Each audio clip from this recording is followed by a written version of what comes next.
New tonight, kids praying for peace. Children at the Beitar Hillel Academy gathered this afternoon in Fox Point to show support for people facing violence and fear in the ongoing crisis in Israel. Mary Makar was at this afternoon's event where she met an Israeli woman desperately trying to get home, forced to watch from afar as her siblings and friends fight on the front lines.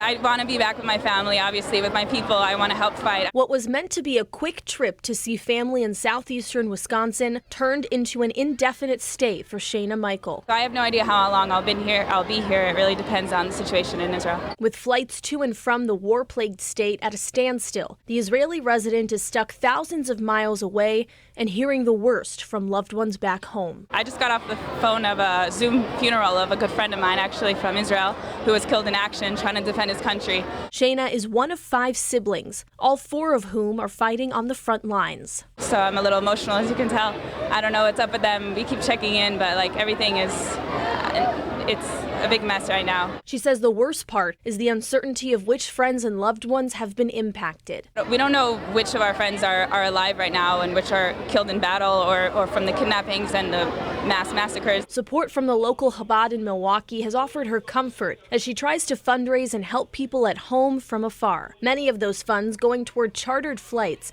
that can carry Israelis and Jews back to Israel. My brother was here too, but he managed to get back by going to New York and getting on a chartered flight that a bunch of Israelis and Jews all over the world are fundraising to organize. As she waits to go home, her hope now? That whatever needs to be done is done to ensure the safety of the state of Israel for Arabs and Jews and anyone else living in the country.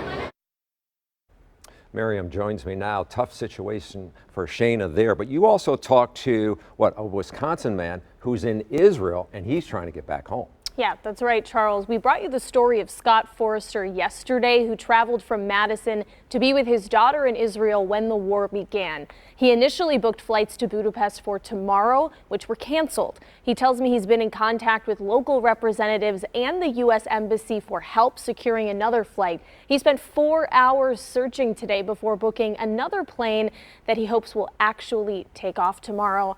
And of course, we'll continue to stay in contact with Scott and bring our viewers any updates when they become available. Let's hope he gets home soon. Thanks, Miriam. All right, in Israel tonight, 24 Americans are now confirmed dead in the war, and the State Department expects that number to climb even higher. Meantime, President Joe Biden confirms there are Americans among the hostages taken by Hamas.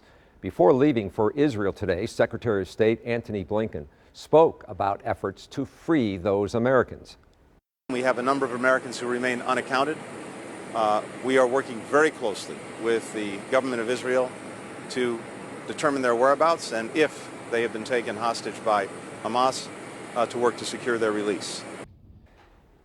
The Prime Minister of Israel, Benjamin Netanyahu, today vowed, to, quote, crush and destroy Hamas. The war has already claimed at least 2,300 lives on both sides. Back here in Milwaukee, a group of pro-Palestinian demonstrators held a downtown rally in March tonight. It started around 5 o'clock at Zeidler Square. The crowd blocked the street along Wisconsin Avenue as they held signs and called for an end to bombings in Gaza.